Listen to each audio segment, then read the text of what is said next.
And it's time for things you can't live without, but that could kill you.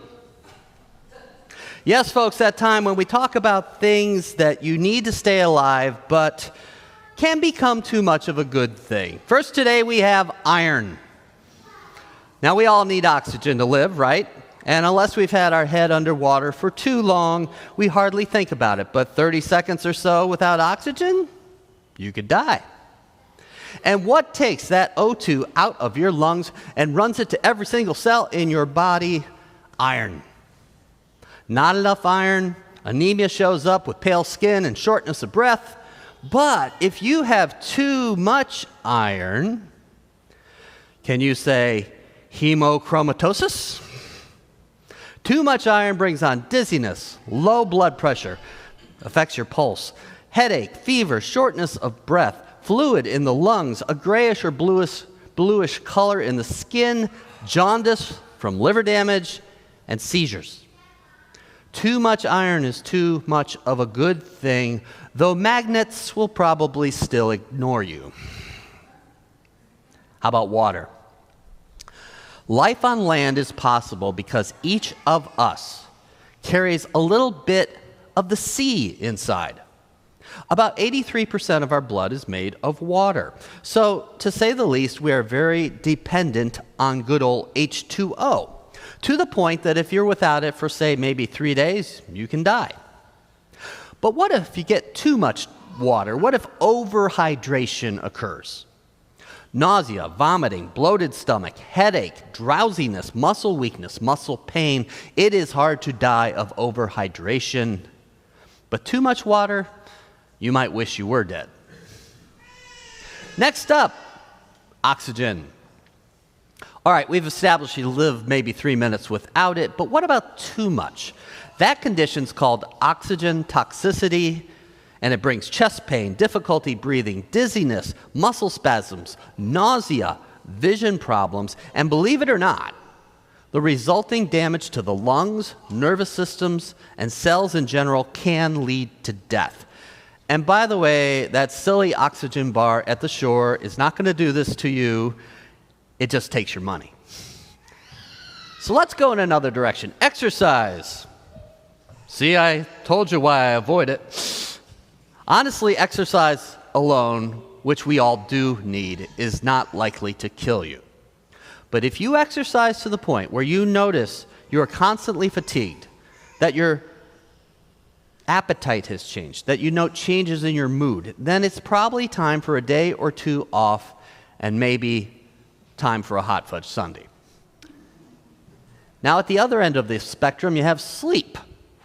Not getting enough sleep is very bad for you and can create a situation where you could be risking your demise in a number of health-related ways. But oversleeping has been linked to a host of medical problems, including diabetes, heart disease, and increased risk of death. And finally, pride. Oh wait, should this emotion be up here? Well, maybe, because it's hard to talk about pride for very long before we see that the story it tells is indeed double-edged. And before I continue, a disclaimer here, it's good to be proud of who and what we are. It's, I think, a right. But today I'm talking about the emotion. I'm not talking about national pride or ethnic pride or the pride movement. What I say might touch on some of those things, but I want to talk about the emotion itself. So here goes. Pride is indeed a two-edged sword. It spurs us to accomplish things. It creates within us the desire to be successful. It can shield us from those who say we don't belong or we're not good enough. And it can even bring us to a place where they see they are wrong, or at least realize that they have to recognize us. It can help us establish community with others as we gather around shared aspects of life that can be lifted up. I would say it also helps us to understand we are worthy of love. This is one edge of the sword. It's called authentic pride. And it's usually associated with feelings of confidence and accomplishment. But slicing the other way, pride can make us self-righteous, boastful, arrogant. It can also make us conceited and cocky. It can lead us down a path where we do not recognize the ones who on the surface do not seem like us. People who disagree with us, or who have more or less than we do. People who look different, or worship differently, or whom we perceive as a threat to what we have. This pride has started more than one war and walked hand in hand with genocide. This pride is called hubristic pride. And this kind of pride can even hurt the person practicing it. Hubristic pride can cause a person to make foolish mistakes in life around finances and even personal relationships. It can cause a person to feel invincible, only to find out in a car or elsewhere that they are not. It can bring anger to a person who feels they are not getting what they deserve from life. When you look at it this way, pride maybe should be on our list. And the truth is, hey, it's on a list. The one called the 7 deadly sins. Now, a number of experts in the field, Jesus and Buddha, to name 2, recognize the negative aspects of pride as something to be overcome. In the story today of the Pharisee and the publican, that's the traditional name given to that gospel lesson, Jesus shows this wealthy Pharisee praying loudly in the temple, managing to boast to God and all within hearing about his religious accomplishments. While the tax collector, a publican, whom society would condemn, simply says, "God be merciful to me, a sinner." And it's the tax collector who has laid aside any notion of pride before his God who becomes the justified one.